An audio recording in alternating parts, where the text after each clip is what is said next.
Hello, and welcome to another episode of In My Experience with yours truly, Christine DeGinto. This podcast is a space where I speak from lived experience. The moments that shaped me, challenged me, and changed the way that I understand myself in the world. The awakenings, the breakdowns, the moments that cracked me open, asked me to stay present, be embodied, and be honest with myself. I share my stories not to persuade or define truth for anyone else, but to offer perspective, to explore the gray areas we don't often have language for, to slow things down and listen more closely to what's happening beneath the surface. You'll hear solo episodes where I reflect on my own initiations, spiritual gifts, and the systems that tried to define me. And conversations with guests who have walked strange, beautiful, and sometimes painful paths of their own and come back with wisdom to share with us. I invite you to take what resonates, leave the rest, and trust your own experience as valid. Thank you for being here. This is In My Experience. Welcome back to In My Experience. Today's episode is a sharecast with my new bestie, Mandy Hayes of Lemon, Sage, and Lavender. We recorded these episodes back on January 29th, just so you're aware of that. And our conversation, honestly, goes everywhere in the best way. It's one of those unstructured real-time conversations where nothing was planned, but everything that comes through feels like it needed to be said. I'm joined again by Mandy, and what unfolds here is a deep dive into awakening, perception, and the very real experiences of navigating things that don't always make logical sense, but your body knows to be true. We talk about the difficulty of putting spiritual experiences into words, the moments that completely shift your reality, and what it feels like when your consciousness moves beyond what you've been taught is, quote, normal, whatever that is. This conversation touches on timeline experiences, energetic attachments, intuition, and the process of learning to trust yourself when your mind is trying to keep up with something much bigger. It's raw, honest, and very much in the moment. I hope you enjoy. How long have you had a podcast? Since May of last year. How's it going? Do you do it every week? It has not been consistent as of recently, for sure. Since the accident, I think I've only made one episode. And it's been like one episode either every 3 weeks or once a month. Yeah. But there was a couple of months where like I just didn't do anything because Yeah. you don't want to force to talk about something, right? Like, Yeah. yeah, like how our conversations just kind of flow. Like we don't know what's gonna happen, but we know it's gonna be cool. Yeah. Yeah. I love it so much in that sense that it's like we don't have any structured thing to talk about in general. And I feel like it really frees us up to be able to go anywhere instead of like having to stick to a script. Sometimes if we have something like super specific, then that's Mhm. always appreciated. But Yeah. this is like new for me. And what I've found to be happening is I have very long conversations with people, like over an hour and a half. And I'm like, that's too long for a podcast episode. Like, I would be like overwhelmed. Like, why is this so fucking long? I just want like a quick, you know what I mean? Like a 45 minutes is like the sweet spot to an hour, you know? Yeah, yeah. So I like have been cutting them in half, like I said, which is really helpful because it's helping me to push it out farther. So I'm Mhm. able to like stack up what I have. So I'm like a couple months ahead already, but I need to keep going because if I don't keep going, I'll get behind. You know what I mean? It's like Right. I do want to keep it consistent, but also I understand and like I'm not always I haven't been this way lately, but in the past I've like religiously listened to Amy's podcast, like Yeah. and it's not even like I'm waiting for it like, oh, it's going to be Friday tomorrow, I can listen to the pod. It's not even like that. It's just like Friday comes and then I'm like, where's that podcast? You know what I mean? It's just, it's something that comes and, so sometimes when I would go there and there would not be one, I'd be like, oh, I have to wait, but that's how you know it's good. Oh, for sure, man. Right there with you. It was my bestie Brandy who introduced me to Amy's podcast episodes, not last year, but the year before that, in like October when she was talking about the one instance where she was talking about a past relationship and she was like, how do you not realize that I'm a fucking fairy? Like, how dare you treat me like that? And I'm like, I can totally jump on this train right here. And it just went from there. Yes, girl. That is so funny. I love that. So she was saying this to a partner of hers or someone that she was breaking up with or It I don't remember exactly the episode because it was a long while ago, but it was like her thinking back to her old self in that situation with her significant other at the time, oh, okay. and like what she knows now. And she's like, Yes. I'm a fucking fairy. Like, how dare you treat me this way? How dare you think you can treat me this way? Yes. It was amazing. Yes. That was my Oh my introduction gosh. to Amy Biller. Oh, Yeah. I love it. Yes, that's like I love her way of thinking. She has such a broad vocabulary and I really appreciate how she gives language to things because personally, my awakening was very fast. I didn't have any cognitive knowledge of the spiritual aspects of anything.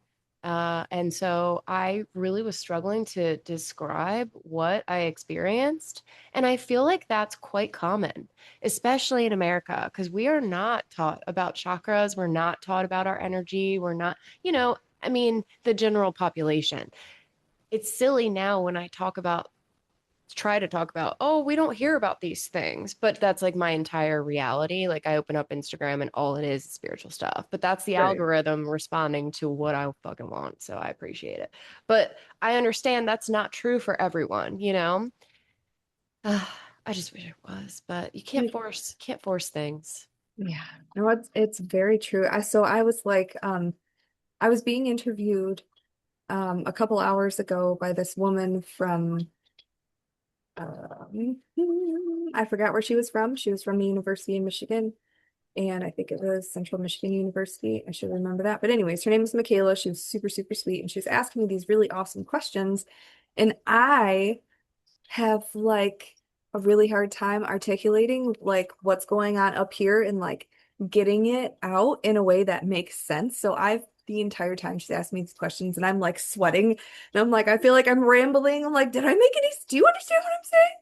Yeah, it's I'm not. sure you were totally coherent and the context was all cohesive. I'm sure it was fine, but I totally understand what you're saying. You're like, I feel like I'm speaking in hieroglyphs. Am I speaking English right now? Right. Do you understand me? But yeah, she just has that. My friend Brandy too. She's like so elegant at saying whatever she needs to say. And I'm like, I, I, I don't, okay. It can be really it can be very difficult, especially with spiritual experiences and like a little bit of what I've described in the past as my spiritual awakening was a timeline jump. Like my consciousness was in an alternate reality and I was aware of that and then came back into my body. Like that's very, very destabilizing. And I thought I was insane. Like I knew that I experienced it. I knew that that happened, but I was like, how? How is that possible? Is it aliens? I shouldn't talk about it. Like they're gonna come get me if I talk about like I was scared, but at the same time I was like able to peek past that veil and I saw a bunch of my past lives and how I've interacted with this entity that has I don't want to use the word possessed, but it is possessive of me. It never like possessed me, it harvests my energy and inverts it for its dark agenda since Lemuria. This has been repeated in different lifetimes. And it's like, I have this very powerful, pure energy, but it is being manipulated and altered. And like, that's not what I want. That's not my soul's purpose or mission, but it Mm. has what has happened. I saw it all very clearly. And I was just like, y'all are so weak. You don't even have power of your own. Fuck you. I'll eat you alive. I'll eat you for breakfast and shit you out by lunchtime. Like I was like so empowered by it because I saw so clearly how it's just fuckery. There's nothing to it. It's smoke and mirrors. They have no power over us, truly. Mm. Yeah. I'm like on the edge of my seat. I just realized how close I am to my computer right now. I'm like, tell me more. What are you talking about? It's a lot. My most recent episode with Amy, I feel like it was like in the summertime, got released. I talked more about my experience than I ever had before, but I also like didn't say everything. It's so much that I like it's hard to describe. Like I was with someone and I was about to engage in an affair, and I could sense that he was not quite himself. It seemed to be that he was, in fact, not only someone else, but like multiple other people were communicating through him. I could feel this. It was Mm. like the clairsentience in me knew it. But my mind was fighting that, like, that's impossible. That's crazy. Why are you thinking this way? Like, don't think like that. But my body is like, what the fuck is happening? This is not normal. Like, and he was like looking up and talking about me, even though we are the only two people in the room. And I lost consciousness. I like had this severe pain in my solar plexus. At the time, I thought it was my stomach, but also I didn't even realize how serious or severe, and I didn't feel pain initially. It was only after I woke up. So I passed out face down, holding my stomach, which was my solar plexus. And that's where I got like psychically attacked. However, they did this, I still don't have full clarity, but they took my consciousness and put it in an alternate timeline. I, in that alternate timeline, was already in progress with a very aggressive situation. Like I was like in about to fight, but my current energy came there. So I was like, wait, what? Like, why am I fighting? Like, what is this going to do? Like, what's actually happening? And because I slowed down and asked those questions, my heart, like it was like everything just was like back into my heart, and I like dropped back down into my body, and I felt the pain in my stomach, and I noticed that I was face down on the floor, right? And he's sitting on a couch probably like 10 feet away from me laughing.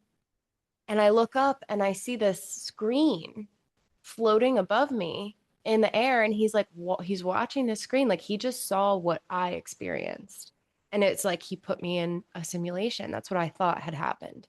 Mm. And I guess within a year I went to see a local shaman, and she described it differently as it was not a simulation, though my consciousness has been put in simulations many, many, many times from different factions, different things, whatever. I'm all over the place. I'm in and out of different dimensions, timeline jumping constantly, and I don't even realize the magnitude of like how frequently I do this. But Mm. uh it became very clear to me in that moment that I actually held all of the cards. And it's funny because I was like, why are you doing this to me? Is it because I'm so powerful? Like, because I could see how powerful I was through it. I don't know if that, I feel like it was divine disclosure, but it may have been like an overload of information. I don't know if you've ever seen The Good Place. Have you Yeah. ever? Okay, so like toward the end, Chidi is still asleep in the experiment, and they're like, we have to wake him up and ask him what to do. Like, he's the only one who'll know. And Michael has to, like, he just snaps his fingers, but it's like the time is dilated to the point where, like, all of his experiences have to go back into his memory and be, like, in order for him to assimilate all the information. It was like that. Um, and I was pretty cool about it. Like I wasn't like screaming and like upset and crying and scared. I was like interrogating the people that were in the person I was with. Like I was like, is it because I'm the only one with my name? It's definitely that because I understood like the numerological aspects that correspond to our soul and how we have like numbers and values, and it was very strange. And I was just like, oh, I know who the fuck I am. Why are you trying to fuck with me? It was very interesting. That Um, is incredibly wild and so amazing. So, like, first of all, wow, and go you, Thank right? you. Thank Yeah, you. that's intense, man. And second, so I think it was over the summertime. I was listening to a lot of Mysterious Universe. Love those guys. They retired. Sucks, but they're freaking cool. Have you ever listened to their podcast? I've not. I'll Oh my have to goodness. now. They're Australian. Um, that's all I need to know. No, I'm just kidding. They talk about everything, metaphysical, like just creepy, cool stuff, right? Just Yeah. general ghosts. I can't think of anything else at the moment, but there's one episode in particular that brought up like the new age movement and how like they they even said themselves towards the end of their times working on that podcast. They're like, we're jaded. I'm sorry. We've been doing this for 20 years.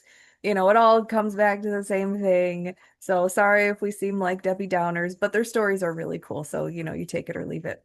Yeah. They were talking about the New Age movement and how spirituality has become a business, which it Mm. has, Yeah. but also how, like all of these practices are ancient and should be respected, but they're not in the Hmm. aspect of like Western society. Oh, yeah, absolutely. When we come in, we're completely open to everything. So we're open to the good, we're open to the bad, we're open, not good and bad. But yeah, well, You know, here there is duality, so there is good and bad. But yes, I right. understand what you're saying. Yeah. Higher vibrational entities that are, benevolent to the lower vibrational entities that are very malevolent. And how they were following the story of this woman who used to be Catholic. She left her church in order to expand her horizons and, you know, feel out new ways of beliefs and, all these things. And she came involved with this Reiki practitioner. The Reiki practitioner led her to a group of people who would do like Reiki on each other. They'd talk about energy. It was like a circle for meditation and just meeting new people, right? So she's all happy, as I would be too, right? This is cool, like-minded people. Well, come to find out, like throughout her journey, she was getting like psychically attacked often to Mm. the point to where her higher self was letting her receive images of like how this was happening. And for example, in this group that she was in, um, she had met a man and he was like one of two men in this group that was mainly women, right? And he was very attracted to her. She wasn't physically attracted to him at all. They would hang out and do Reiki sessions on each other. Well, eventually, over like a course of a few weeks or a month or something, she became like infatuated with him out of nowhere. Mm. And Very she was interesting. finding him very physically attractive. And they started a relationship. And, when they started getting physically intimate, her higher self let her see that during the initial Reiki session where he was working on her, he put a cord from him to her Yeah, to and he where was he filling could, her with that. That's yeah, that's very similar to what was occurring with me too. Yeah, for icky. sure. Yeah, super icky. And I've had to deal with super complex feelings about this specific entity. I'm gonna describe it as like an archon, Mhm. taking a Lemurian priestess. I'm sure that's like the easiest way to explain. They came in, they disrupted the divine blueprint, they took the power source of divinity and they raped, pillaged, owned, branded, all the things. They think they own me, whatever. Not a chance. Anyway, it's also complex because throughout different lifetimes and I've had dreams and meditations and journeys and they're very very linked to the fact that I also felt love, obligation, guilt, I was heavily manipulated and programmed by these different lifetimes, by this entity in particular, like for me to continue to work with it without realizing that I'm giving my power away. Yeah. Yeah. That is, you are amazing. Just opening up the doors and like having conversations like this that I normally wouldn't necessarily have with, well, especially since I'm just sitting on the couch. Not anyone in my family for sure, but on a daily basis, like not very many people would I have a conversation like this with. And as you're explaining this, it just makes me look at my own life like, wow, yeah. Okay. Well, I can see how that played out there. Absolutely. Yeah. Because even when I had talked with Amy in actually a couple of the episodes that we did together, there was a huge like sacral chakra wound, solar plexus wound, and root chakra, but a lot of it was dealing with the divine masculine energy and the divine feminine energy, and how like the divine masculine for me, either how it played out in my life throughout the different lifetimes and also within myself, was so wounded because of that root cause from Lemuria to begin Yeah. with, Yeah. that could just see how it played out in like all of the different relationships, either romantically or even like with my dad or my stepdad or whatever. It's not so. Thank you for Yeah. my eyes. It's and Stockholm syndrome is real when you are a truly empathetic person. When you are highly sensitive, you do pick up on the feelings of others and you do assume that they're yours. And so it helps you to understand other people, but the tricky part is like that's your energy. And if they're not giving it to you, which they're definitely not, I mean, not that they're not always, but like when you have an attachment with an entity, they're like 100% not reciprocating energy. They're living off, it's a parasite essentially. Mm. Um, Again, though, parasites eat the things that are causing the toxicity in your body. So parasites are there when there's an environment that suits them. Same with entities. So it's like you can't be like, oh my God, there's parasites. And it's like you get rid of all the parasites. Well, then you're going to have an overgrowth of yeast. You're going to have like, heavy metal issues, blah, blah. Like they're getting rid of all that stuff. So they're there because you have the conditions that are suiting them to survive. So let's, Absolutely. That's let's, with everything like this, like with everything like this, it kind of goes into a bigger, broader picture of like, for one, it always comes back to you. Always comes back to you as like you might not have intentionally wanted this thing to happen or asked for this thing to happen, but there's some type of frequency, vibration, a match within you to said parasite that matches, which is why they're in your your energy field, why they're in your world. Yeah. And I believe things in a very optimistic, hopeful way. Yeah. I'm just built that way. Unfortunately, it's like unrelenting hope, which can be fucking hard sometimes, but like also not because it's just like I it's actually I feel like it's not even mine. Like I just pull it out of my soul. Like it's not even mine. It's like an endless river of hope. So I can't even help it sometimes, but I do believe that like it's not a bad thing when you discover that you have an entity. I've had several people in my life that I've worked with and become friends with in different groups, doing readings and things, and they're like, oh, you have an entity.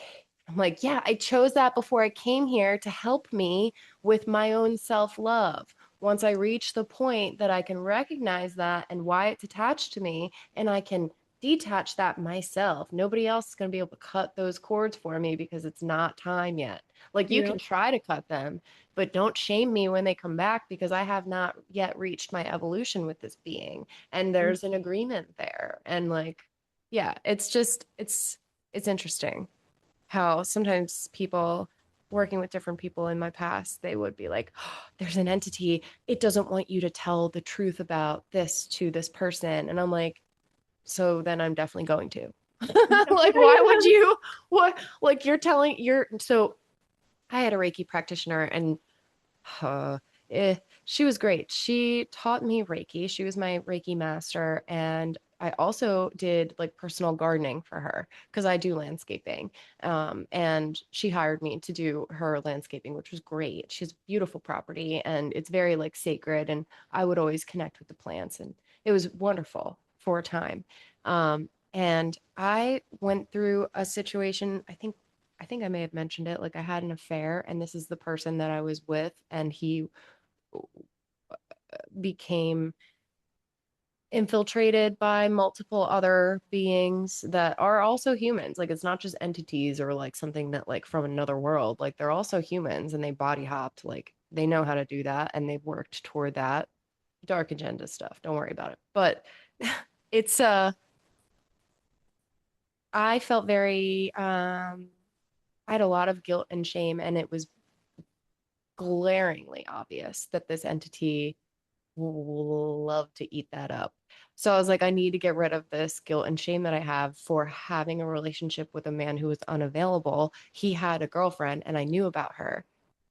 We didn't talk about her. It's not like I was like, leave your girlfriend. Like I was like, I don't want to do this. This hurts my feelings. You know what I mean? Like I broke it off with him and I was like, I'm not going to contribute to something that is lying to someone else. Like I just won't do it karmically. Like I already know better than that.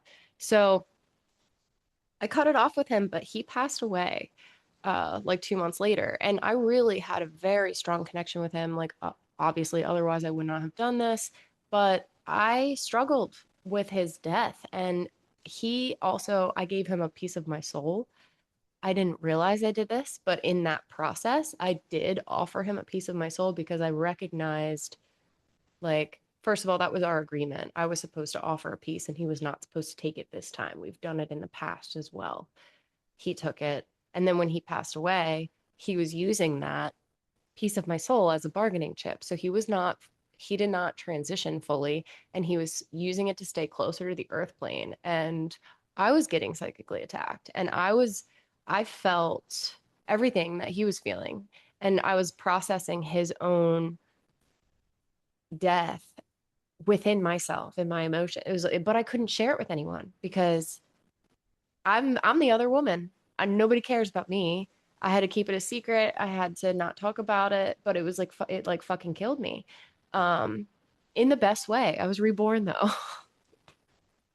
But it's so I was consulting with her and I was like I really really feel that I need to go to his ex-girlfriend and let her know.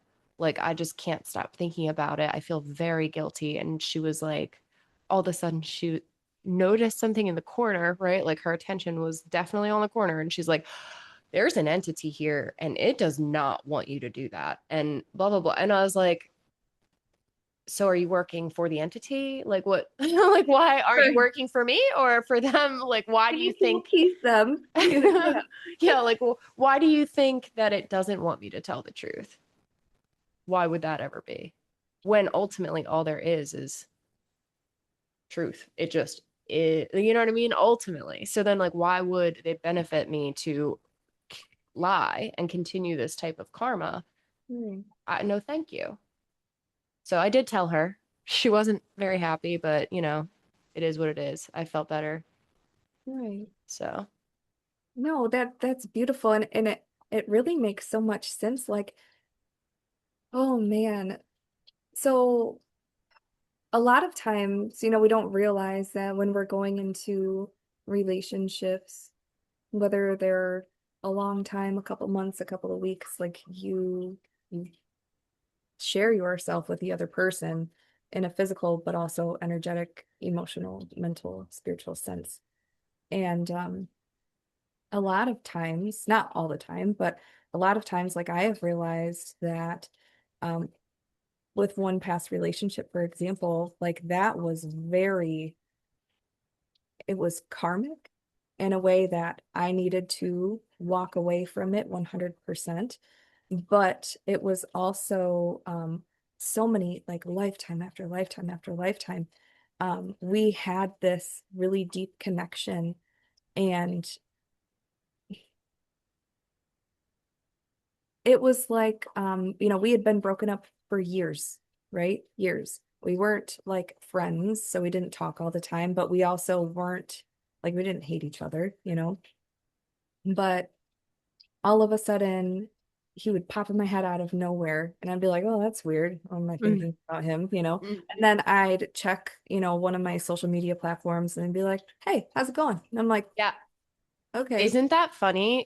When you think about, I was thinking about that earlier. I don't want to interrupt you, but it's funny because I sent Amy an invitation to be on the podcast, and a couple weeks ago she booked it. But that day I was like, I wonder if she's going to book it. She might be really busy. I don't know. But I was thinking about her, and then I got a notification like she booked it, and I was like, holy shit, I definitely am psychic. You know what I mean? But I totally, especially in romantic relationships, those cores are so strong and you feel what they're feeling, you know what they're thinking. And I didn't even mention this before, but that experience I had with this person who I wanted to be my partner, he also was reading my mind before I went unconscious. Like he was like, "Oh, guess what that woman's name is that lives over there?" And I was like, "I don't know. I haven't met her." And he's like, "Just guess." And then I was like thinking in my head, and I was like, "Susan." But his mom's name was Susan. So I was like, I'm not gonna say Susan, say Suzanne. And then he was like, Susan, Suzanne, like touching his temple, saying exactly what I was thinking. And then I was like, what the fuck? Like what?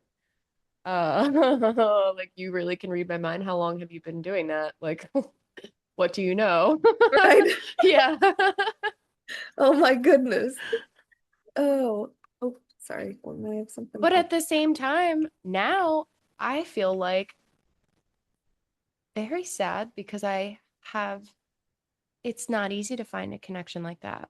That's a once in a lifetime, that's a twin flame kind of connection. And when I just might have to live the rest of my life without finding someone with a connection like that literally can read my mind. And the intimacy of that was terrifying, but I don't want it any other way.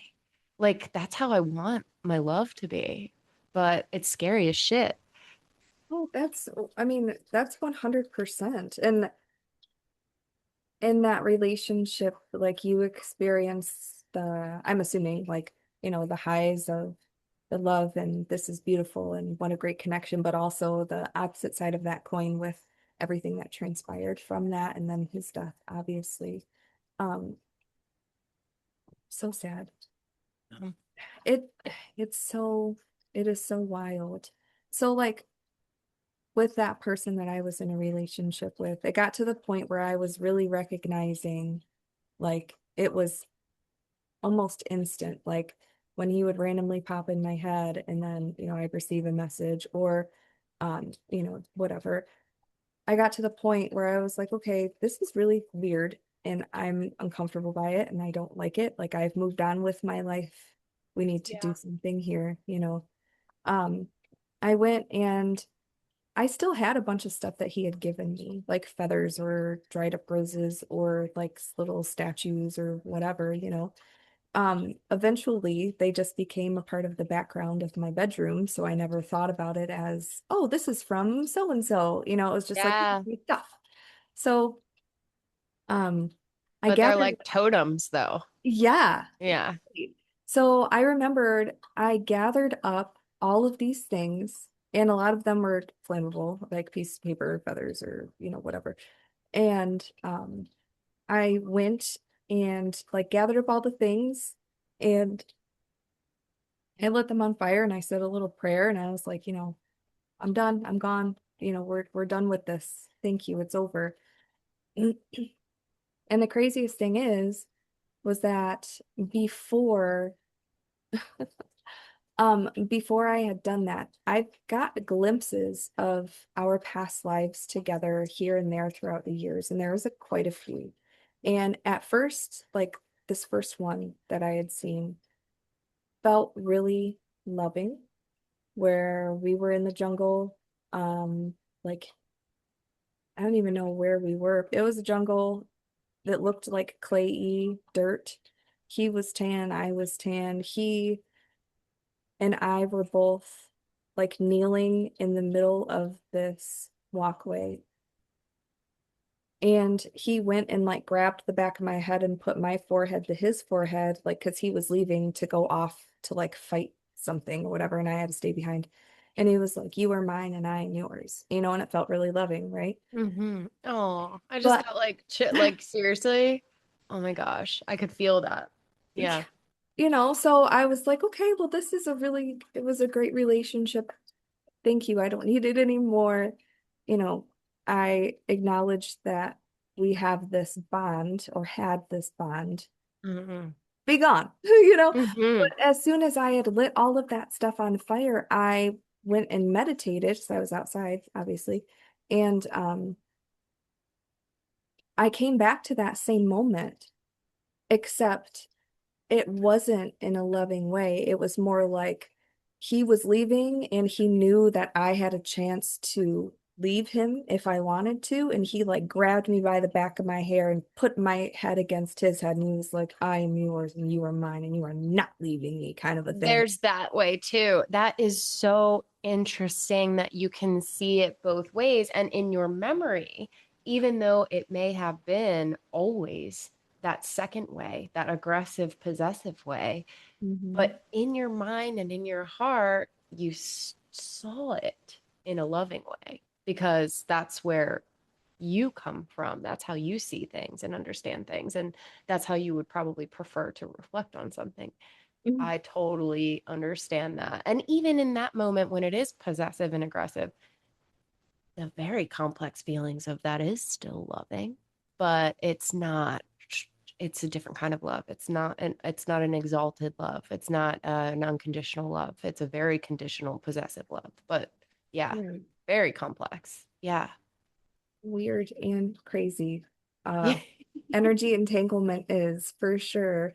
And Yeah. along with what you were saying, with like the attachments and whatnot, that was the other part of the Mysterious Universe episode, was that a lot of the new age spiritual teachers that this woman came in contact with were actually being controlled by negative or lower vibrational entities and have Hmm. no idea. And they're teaching people, Hmm. oh, follow me. Oh, listen to what I say. Blah, blah, And the blah. attunement, the energetic attunement is then connecting those people with that entity as well. Well, all of Reiki is from an entity, from what I understand. But he went up on a mountain, fasted, had Usui these Sensei. channeled this information. I'm sorry, what? Oh, sorry. Oh, Usui. Yes. yes. So then he came back down with this information, but from what I understand, it did come from an entity. I don't mean that to say every entity is demonic. Entities are entities. They just are beings, Right. many, all levels, whatever. But because there must be some type of exchange. There is an exchange when you are like, I will be attuned by this method and use these symbols that are also known as sigils, I would say. I don't like it. I've never used the symbols in Reiki. I've always been super weirded out. Okay. When people are like, when it's very ritualistic, something has to be done just this way. You say these words, you move in this direction. I'm like, yo, let me get the fuck out of here. Cause I should, that's some lower stuff. Higher stuff is it blankets you in love and it just elevates effortlessly. The cells change, everything vibrates differently. You don't need to sacrifice anything. Right. It just is. I don't know. Absolutely. I don't know. I love that absolutely so much because there's 2 points to that. One, I completely understand about the whole you have to put your hands in this particular way, you have to say this particular thing, you have to go from here in, sections. Yes, a process, of course. Yes. Right. But like that is how I learned for sure. And that is also how in the in the beginning of the class, how I teach, like these are the guidelines. However, you do what you are called to do for yourself Yeah. because ultimately, like you're the one working with the universal life force energy. You are the one who, like, everybody receives information differently, therefore they work with energy differently. Yes. So what looks one way to me is going to look completely different to you. Yes. Also, um, my friend Megan had brought up a really good point. She was a Reiki practitioner. She also did like Akashic record readings, and she had a calling to like leave absolutely everything. And I had asked her like, what's going on? How are you feeling? How did you come to this conclusion? All of those things. And we're really good friends. Like she's actually coming over tomorrow. But yeah, she was like, I don't know, especially with the Reiki symbols, if they're not sacred anymore and everyone is using them willy-nilly, does it really hold the same power that it once did? You know? And Yeah, that kind of made me think. that is a very good point. I would say it's almost like words lose their power when you say them too much too, like the F word, or you know, it's just sort of like the energy behind it. Is it tainted if it's being, well, I disagree again because of like the crazy hopeful optimism, like the weirdest thing. I always That's believed like in fantastic. good things, but yeah, I mean, it could go either way. Uh, but I think overall the intention that's held within each person is really what transmits. Um, but that's a very good point. Yeah. Yeah. Like, over the course of the last 3 years or so, getting to know my bilocated selves partner, or I don't know what you would call her. They're like bestie sisters, kind of like me and my bestie sister, right?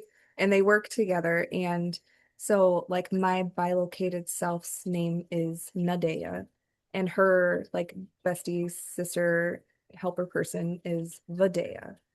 And over the last 3 years, I've received like 5 or 6 different symbols with like their energetic intention in Hmm. what they mean. And I use those in my Reiki practice quite often because, like they came to me from them. And it's funny because when I first started receiving these things, I didn't know what they were. I was like, that's a wild symbol that keeps popping in my head and won't go away. It must mean something. I should probably write Yeah. it down. Yes. And when I was focusing on the symbol, I'm like, what is this? It took me a long while to get a name, right? And rarely would I like see the name written. It was more of like them me hearing it and like trying to figure out how to write it or whatever. Um, but 9 times out of 10, all of the names that came up with the symbols are actually rooted in Sanskrit, which like Wow. I have no idea Yeah. or how to speak in Sanskrit or read it or whatever.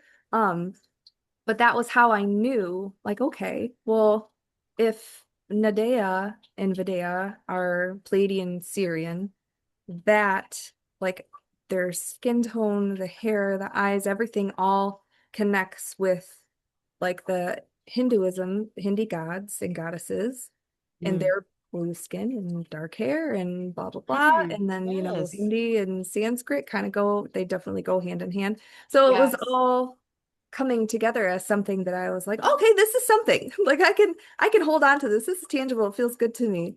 It's so interesting that you're talking about this today. You mentioned it, I feel like a few times because it's popped into my head, but I didn't say it. But earlier today, I saw a post and I couldn't tell you who posted it, but it was like India is the only country to have integrated psychological and spiritual like as a baseline. Like that's what they teach. Like that is just known that like the psychology is not treated like it is in the Western world. The psychology is treated like, oh, your soul is misidentified from itself. It's not that you have a disorder. It's that like your soul's out of alignment. You know what I mean? And I Yes. just like, and it's funny, I live in Pennsylvania. It's a pretty affluent area of Pennsylvania.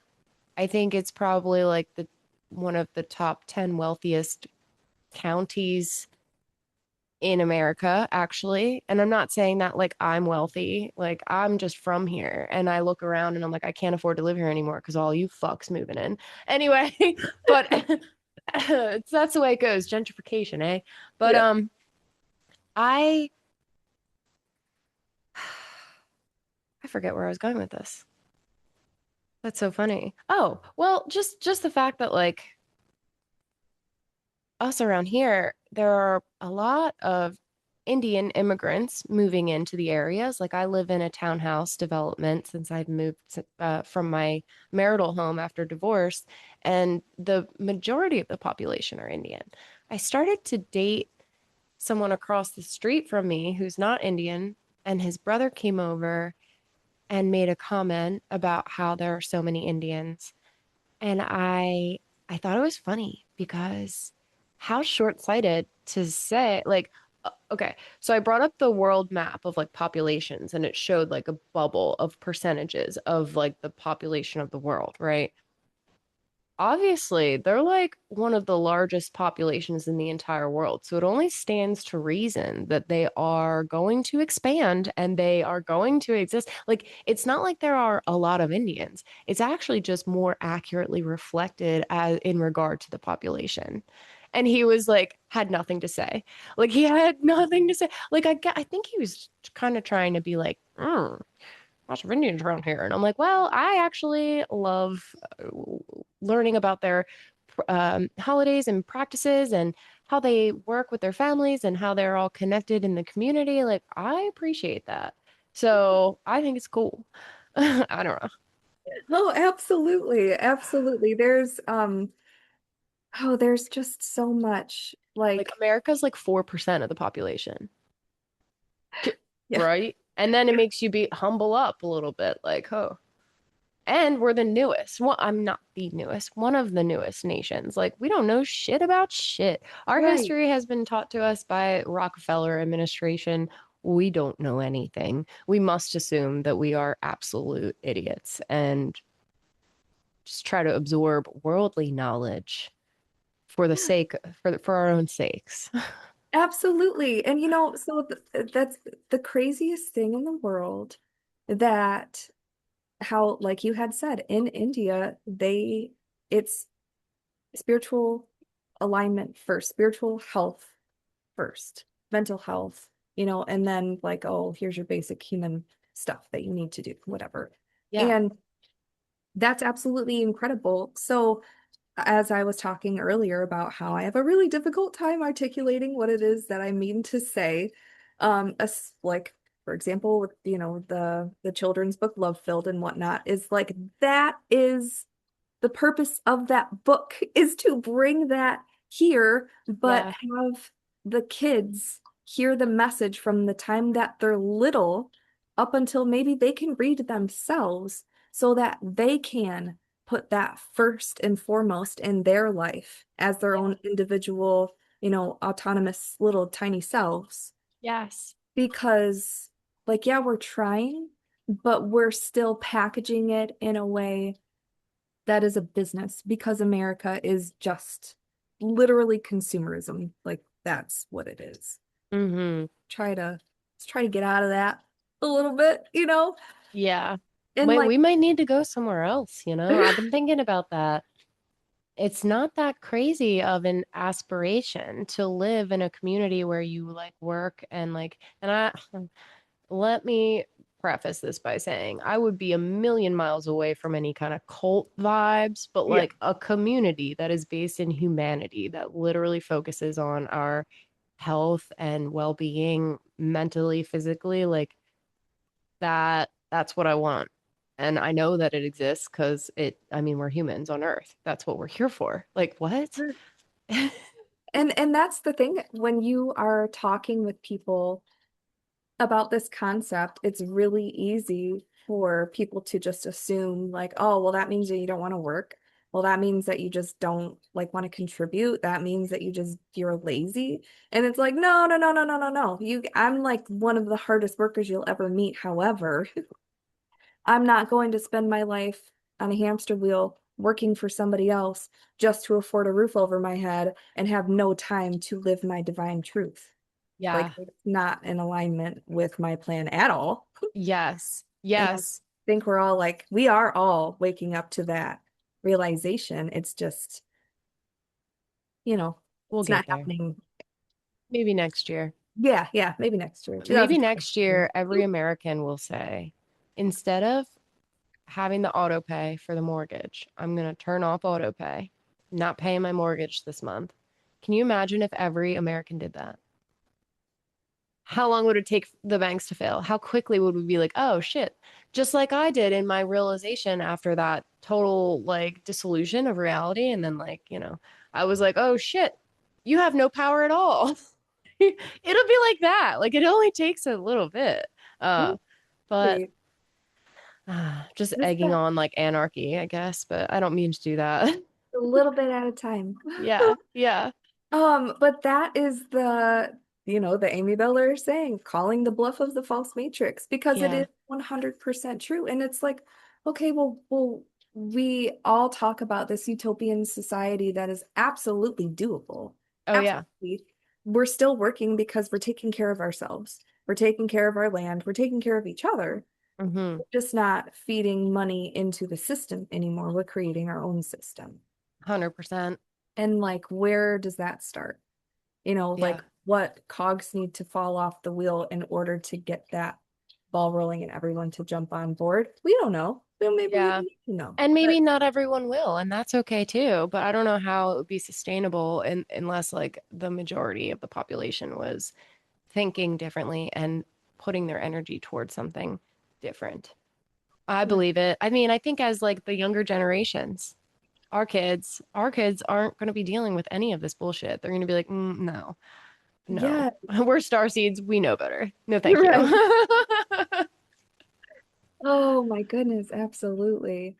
And it's like my youngest son, he's 6, so who knows what he's gonna do? He's just a crazy boy who loves dirt bikes and painting and all the cool things. My middle child, he is a sports athlete, 100 million%. That's what his drive is. He wants to be in the NFL. Badass. That's totally you. I'll be your biggest cheerleader. My oldest is 16. And I I'm not him, so I don't know. But I totally feel like he's just here to just like experience life Hmm. and Hmm. to also like emotionally work through some heavy stuff that's just been in there since before he was born, Hmm. but just here to experience life. So for people like that, like where do they fit into this society? Because they Yeah, end up going to a job that they hate because that sounds very pessimistic. But I mean, from that doesn't feed their soul. right, there you Yeah. go. Yeah. Okay. And so then they're just stuck on this wheel, and then they're, oh God, Oh God, it breaks my heart. Like, I this is a, can't. We cannot let our kids do that. We can't. We no, can't. It's right. our responsibility to set them up to be like, you're actually a free agent. Like, you can make this world. Okay? Yeah. So I am trying to navigate that with him because I tell him all the time, like, you can literally do whatever you want to do. You just need to learn how to um, take care of yourself. So, this definitely felt like one of those conversations where there was no clean ending. I decided to just pause, and there will be a part two. We covered a lot in this first part, and honestly, it only goes deeper from here. In part two, Mandy and I continue into conversations around energetic entanglement, relationships, attachment, and what it actually means to reclaim your energy when you've shared it with others, intentionally or not. So if you're listening in real time, just know this was recorded a little while ago, and even now, it feels incredibly relevant. If this episode brought anything up for you, trust that. Let it sit, let it integrate, and I would love to hear from you. reach out. Rate, review, subscribe, send me messages. Enjoy this track, Lights and Shadows by Stilo Free, and I'll see you in the next one.